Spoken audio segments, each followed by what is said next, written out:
Olá pessoal, tudo bem? Estamos de volta. Vocês que sentiram aqui a nossa ausência alguns meses, né, desde 2023, sem fazer podcast, nós não esquecemos, estamos aqui com mais uma temporada do podcast Gente para Negócios.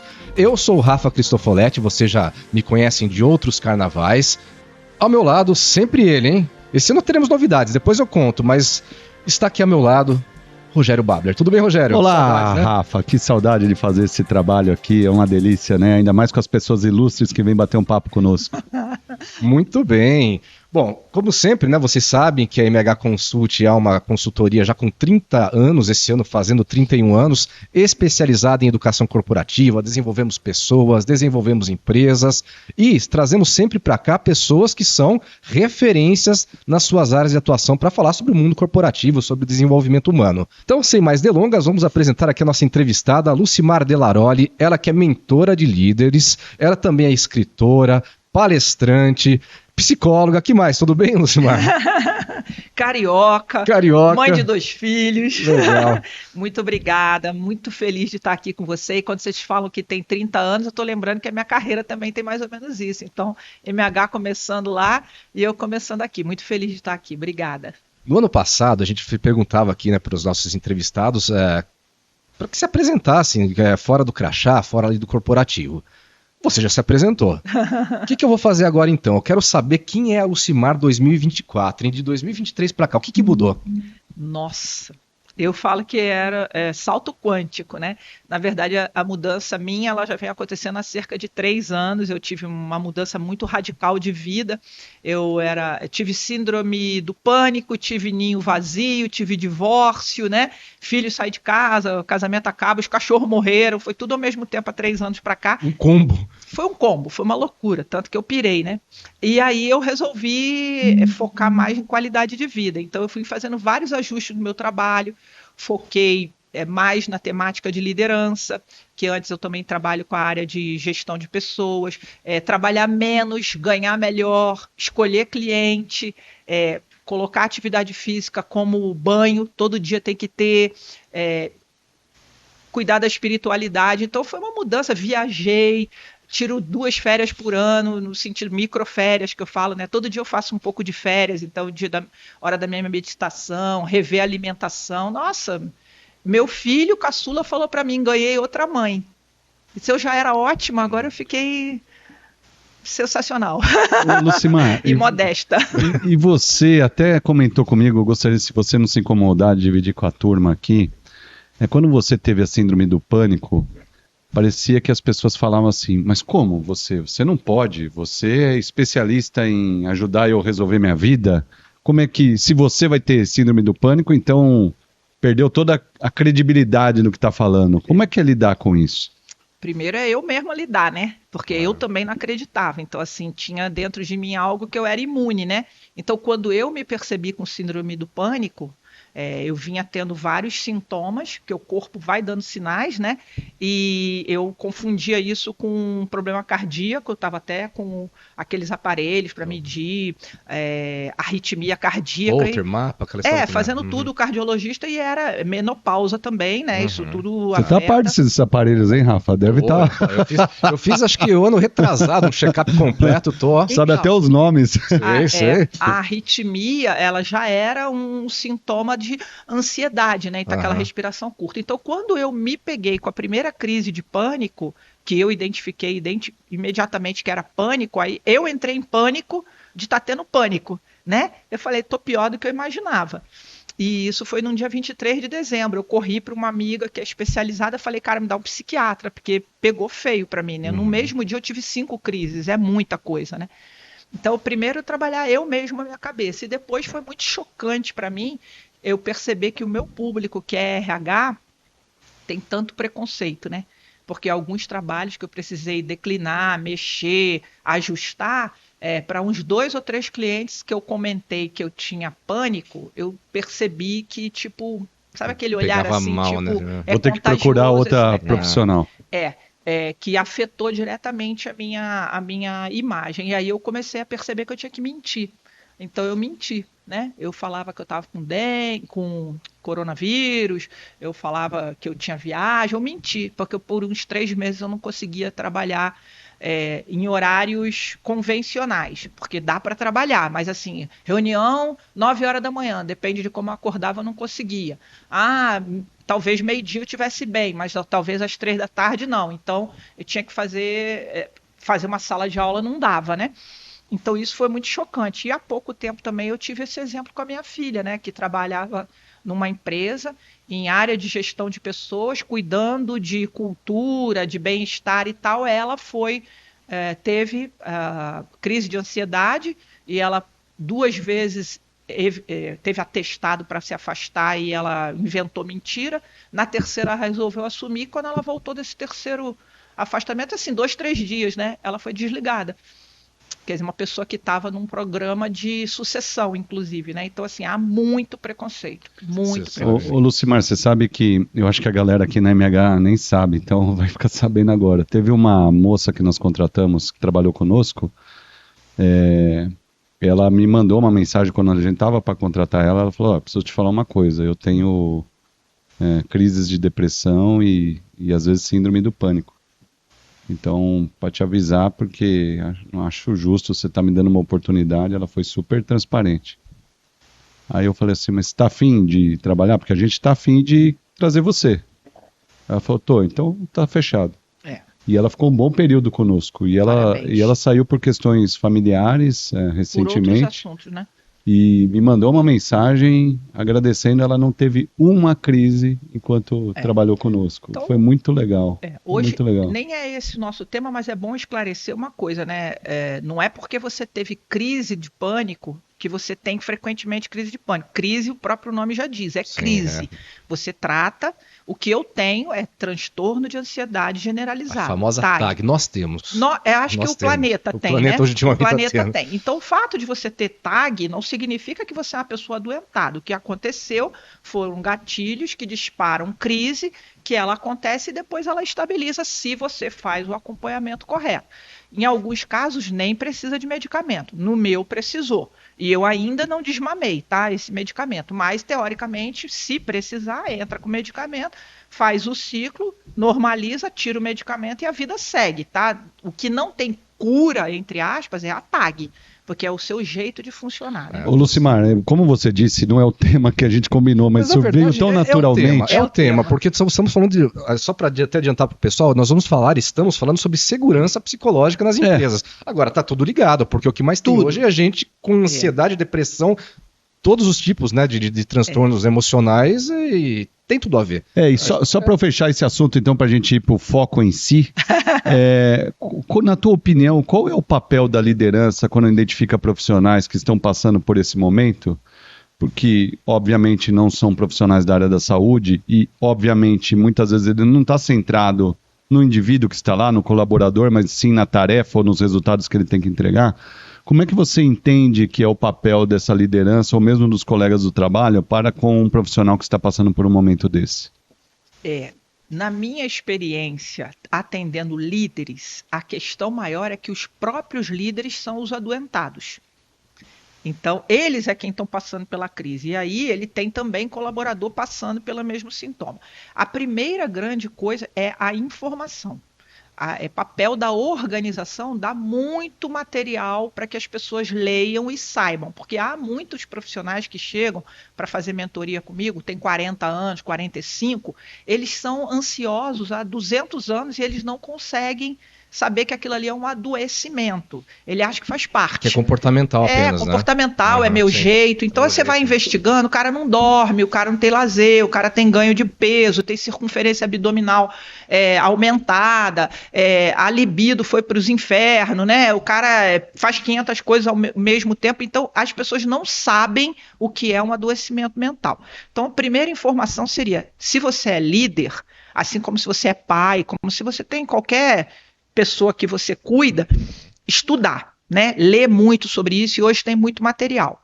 O segundo ponto é entender quais são os gatilhos que fazem com que esses comportamentos apareçam. E para cada um os gatilhos são diferentes, mas a forma de cobrar resultado, a forma de gerenciar, a forma de se relacionar com o profissional ajuda ou atrapalha muito. Então, se você é líder, assim, o quão humanizada é a tua relação com o seu colaborador.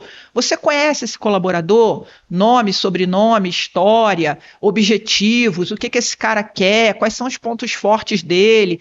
Isso tudo favorece, porque a pessoa que tem ansiedade, a gente já chegou à conclusão que a ansiedade no trabalho, que agora tem doença ocupacional, o burnout, ele é típico do trabalho.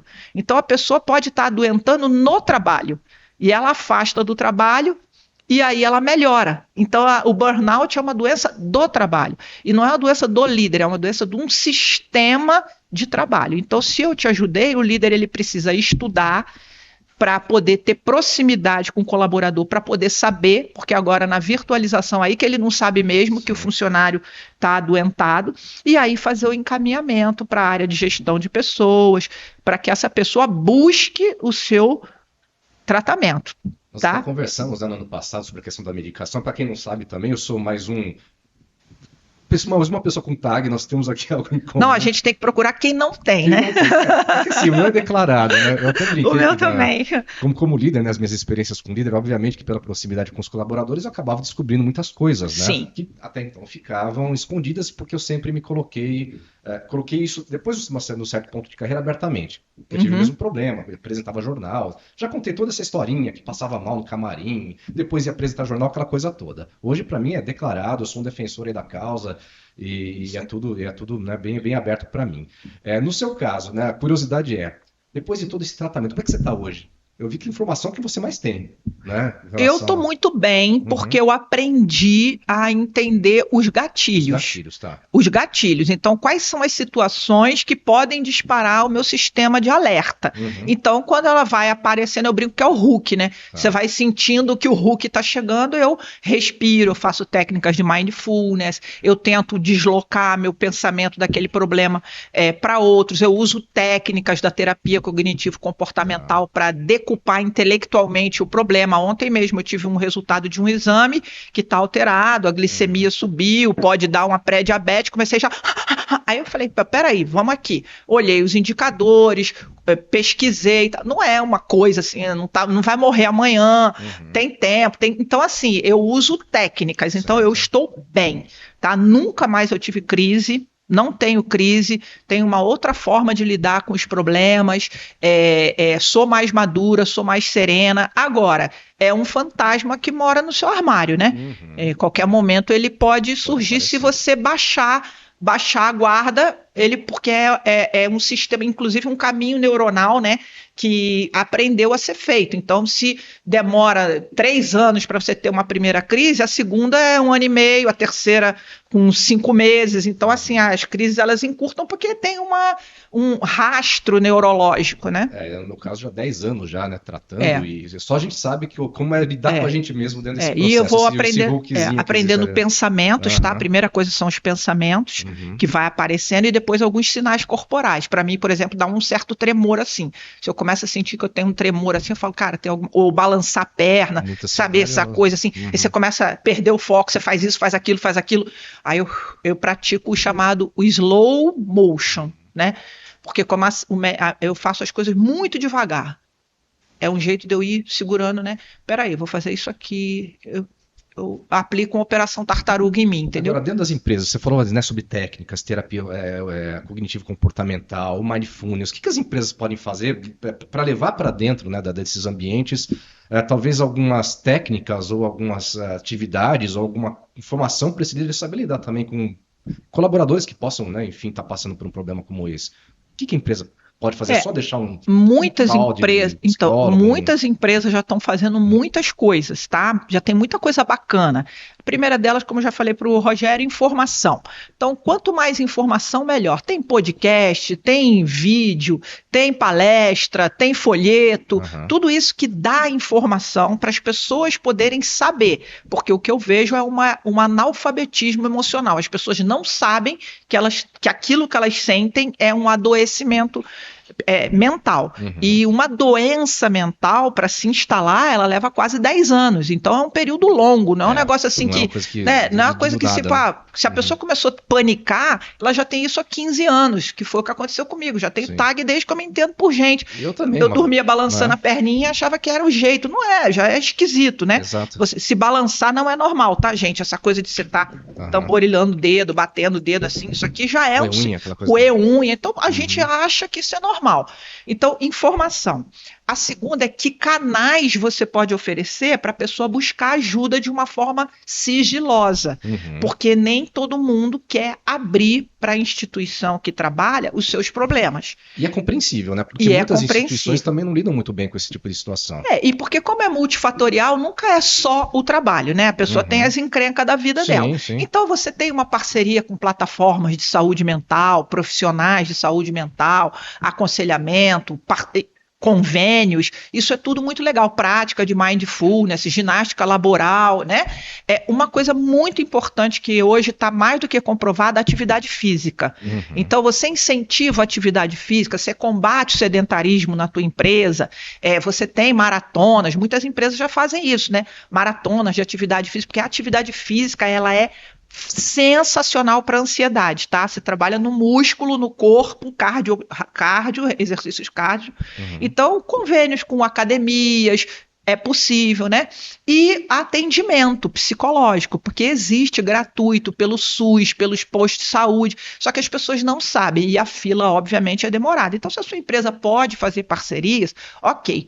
E, por fim, é criar uma cultura de repressão a comportamentos tóxicos. Então, por exemplo, nós temos a questão do machismo. Ele está estrutural na nossa sociedade. É difícil uma empresa que não tenha machismo. Então, isso para as mulheres ainda é mais difícil. As mulheres têm dupla jornada, as mulheres têm as discriminações. Então, começar a colocar na cultura os elementos de diversidade, combate ao machismo, um ambiente mais inclusivo para pessoas neurodiversas, que é um outro termo que se usa, que está lotado de gente dentro do espectro autista, pessoas com TAG, pessoas com TOC, tudo isso veio para dentro do mundo corporativo. Então, como é que eu lido com as diferenças, tá? A gente tá falando, né, Rogério, só da questão dos transtornos mentais, mas quando a gente fala de diversidade, tem muitas outras coisas que envolvem isso, não é mesmo? Exato. E aí eu queria saber outra coisa. Lidar com isso ajuda na criatividade e inovação também no ambiente de trabalho? Vixe Maria, né? Você pensa, se a gente está falando que a maior parte das startups de tecnologia são lideradas por mentes dentro do espectro, olha só. Neurodiversos. É o hiperfoco, aquela pessoa genial, né? Pensa lá no Steve Jobs, ele morreu, eu acho que ele não foi detectado com espectro autista, mas certamente é uma pessoa que tem um pensamento divergente do normal. Isso é criatividade, isso é inovação. Como essas pessoas funcionam, o funcionamento mental delas é um software totalmente diferente do nosso, por isso a gente fala neurodivergente, né? É um iOS e um Android, é outro jeito. Também a Amy Edmondson, em 2011, é uma autora, pesquisadora, PhD de Harvard, escreveu um livro Organizações Sem Medo. Ela fez todo um estudo dela em cima de equipes de alta performance e chegou que a base para a inovação e alta performance é a capacidade de se expressar, interagir, aprender e se engajar. Um time, quando ele é engajado para melhoria contínua, para inovação, para disruptura, eles precisam ter conversas sinceras, conversas francas, cartas na mesa. Então, veja, o que isso tudo tem a ver com inovação? Se eu tenho pessoas que pensam diferente, que funcionam diferente, ou que têm visões diferentes sobre um produto, uma área, um mercado, se isso tudo vem para a mesa, você tem uma cesta de frutas para fazer uma vitamina muito mais nutritiva do que só 2 frutas. Então, fazendo uma metáfora, hoje a gente já sabe que a inovação está diretamente ligado à confiança, à segurança psicológica, à capacidade das pessoas conviverem nas suas diferenças. Isso é fácil? E a gente procura trabalhar muito essa questão. A gente aprendeu com um mestre nosso de neuro aqui, uma frase que ela parece só uma frase de efeito, mas ela tem um impacto muito significativo na hora que você procura aplicá-la, que a confiança é a pressuposição da intenção positiva do outro. Bonito. Se você já parte do pressuposto que vai ser prejudicado por outro, e quando você fala com as pessoas, você fala assim, porque você não trabalha com fulano que eu trabalho. Mas eu vejo muito uma questão de autorresponsabilização em relação à confiança. Não é pedir que as pessoas confiem em você, mas é agir, e isso é muito mais do que a palavra em si, mas é propriamente os exemplos, para que o ambiente de confiança permeie. O que você acha a respeito desse cenário da confiança, que é tão difícil de se ensinar, né? Muito. Muito, eu estava conversando isso com o Rafael antes, né? A gente tem uma cultura, enquanto país, uma cultura afável, a gente evita conflito, e na hora que a gente precisa dar feedbacks, a gente tem um mecanismo que é muito do brasileiro, do humor, do sarcasmo, da piada, né? Tanto que você vê o nosso carnaval, né? A gente se veste caricaturizando as situações, né? Que agora está muito dentro do politicamente combatido, fantasia de índio, de mulher, né?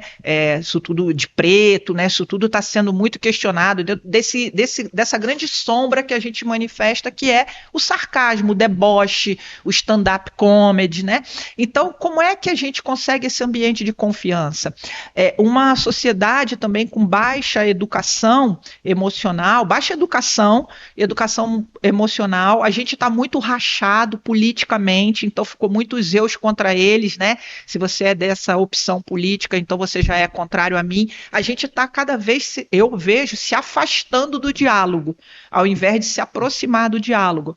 E eu sou da bandeira de o que nos une, porque o que nos separa começa com as digitais, né? Que ninguém tem uma igual a outra. Mas, por exemplo, por que nós estamos aqui?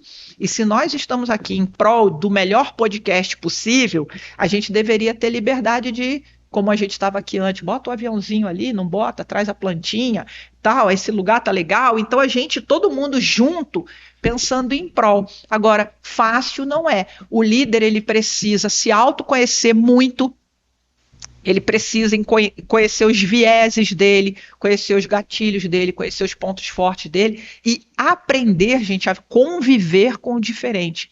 Aquilo que a frase que a gente brincou ali, né? O conforto no desconforto. Porque não é porque eu não concordo com uma crença sua que eu preciso te afastar ou ser grosseiro com você. Então, como eu posso ser o mais inclusivo possível dentro das nossas diferenças? Isso é um trabalho muito profundo, isso é um trabalho que dá muito trabalho, isso é muita energia. Você precisa ter muita vontade de ser um ser humano melhor. E eu não vejo as pessoas nem parando para pensar, elas estão dentro de um piloto automático, né, de uma máquina de produção, que você não para você afiar seu machado, né, falar, peraí, eu tenho uma equipe aqui, como é que é esse time, como é que eu vou liderar, como é que eu vou fazer, eu não sei se eu me estendi ou se eu saí do que você pediu, eu tenho até uma conexão para fazer, que quando você me disse sobre a questão da cultura do brasileiro, que ela é ruim por ser afável, né? Não diria ruim, mas ela é. Eu fiquei surpreso, né? E agora você fala, poxa vida, a questão do ser grosseiro, né? Partindo do pressuposto que nós brasileiros temos essa predisposição para não entrarmos em conflito com alguém. Né?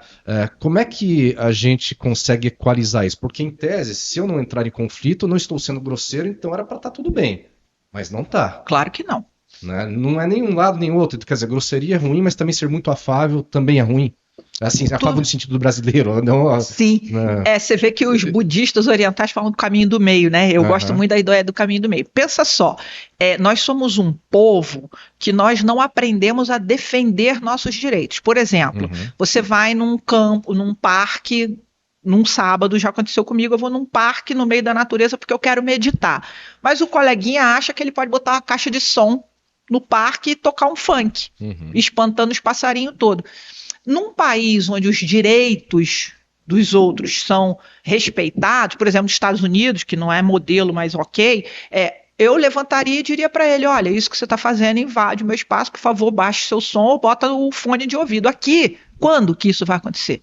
Quando que eu vou chegar para essa pessoa e falar, teu direito está invadindo o meu? Você vai ser execrado. Nós somos um país violento, nós somos Tem o receio da violência também. Muito violento, um país com baixa autoridade justa, a autoridade ela depende de quem e para quê, né? As regras são muito subjetivas, né? As regras não são. As regras são, você viu recentemente o caso de um cara branco que meteu uma faca no pescoço de um entregador negro e a polícia chegou e levou preso o entregador negro. No meio da confusão pega o preto, né? Então, assim, eu acho que a sua resposta ela é muito complexa, porque ela passa pelo indivíduo, né? Ok, o que você vai fazer e eu vou fazer, nós vamos encontrar individualmente nossas soluções, mas passa também por políticas, né? E a política não é partidária, é conceito. Nós, brasileiros, nós não temos um objetivo de país. Qual que é o objetivo do Brasil?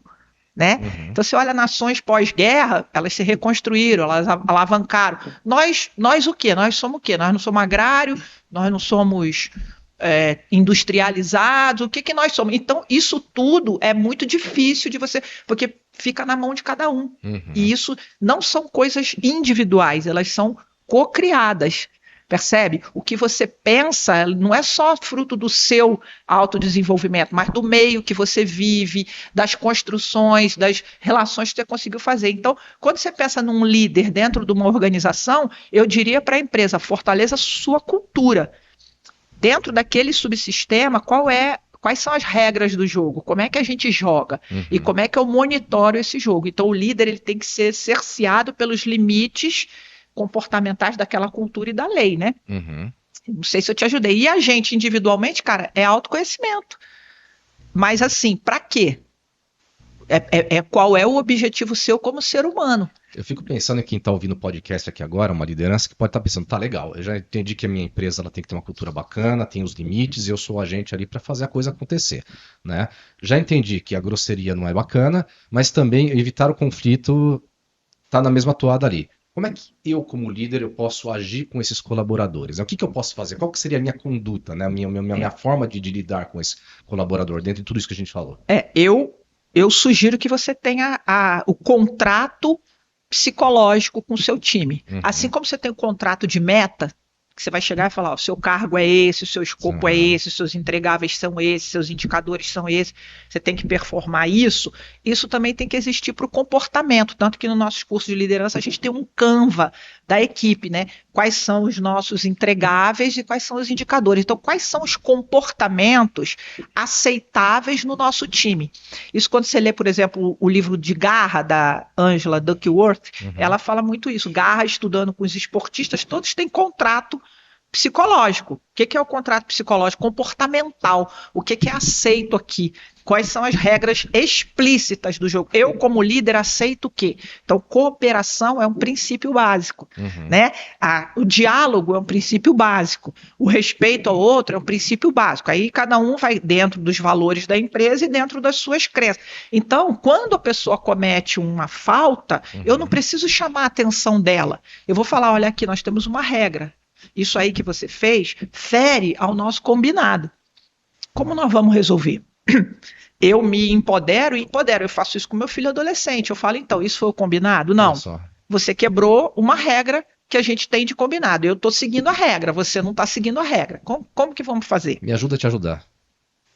Então, eu acho que as relações elas ficam fáceis, teoricamente, quando elas são explicitadas. Né? Tipo assim, o que é aceitável aqui?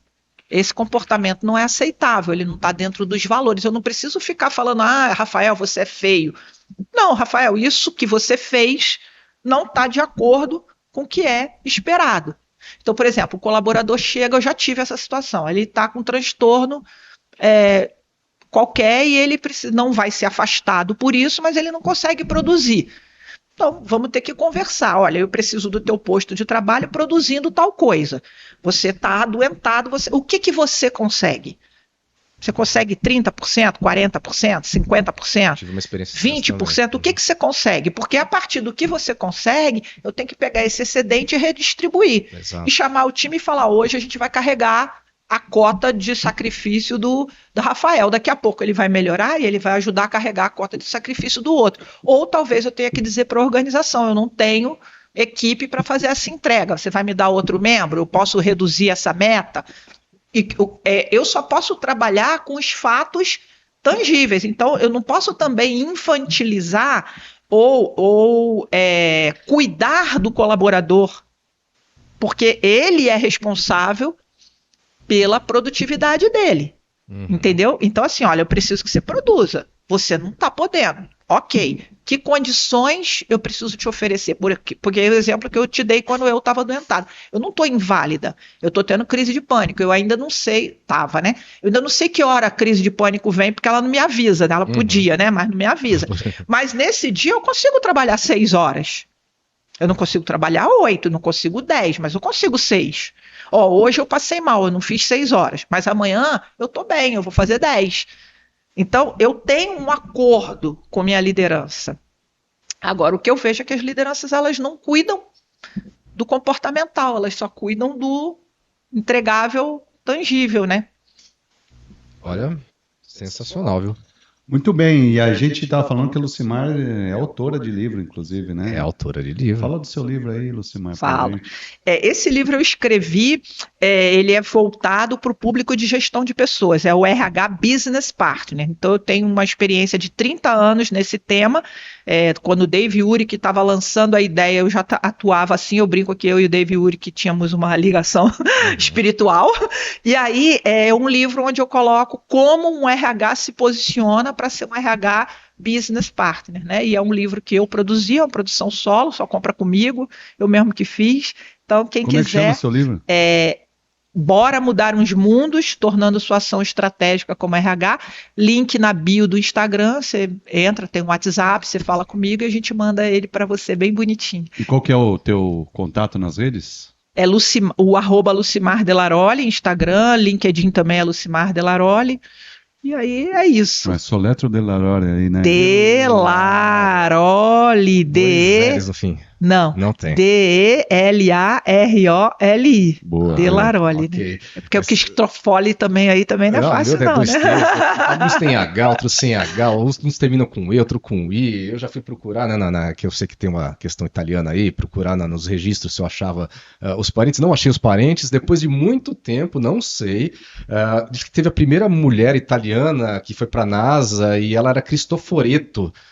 Quase passou cara, perto. eu tô achando, se bobear, é daí que veio, porque eu não achei os meus parentes antigos lá. Eu achei. Uma linhagem aí. Teve uma campeã de natação, Delaroli, Flávia Delaroli, que não me conhece, mas a gente é prima, né? Porque a família, na verdade, original era Laroli. Olha só. Aí era Laroli, depois juntou, então tem os Delaroli junto e tem os Laroli, né, que são Delaroli, como se fosse de Oliveira, né, então procurando aí acha. Também isso não tem nada a ver com o assunto do podcast, não, né? mas Já tá bom. divagando.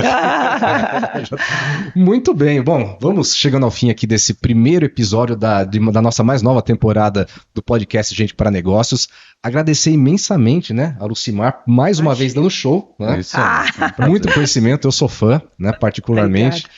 Nas redes sociais, inclusive, a gente se troca as curtidas lá, né? Eu sei que toda vez que eu posto alguma coisa fazendo exercício, tem um coraçãozinho ali da Lucimar, muito bacana.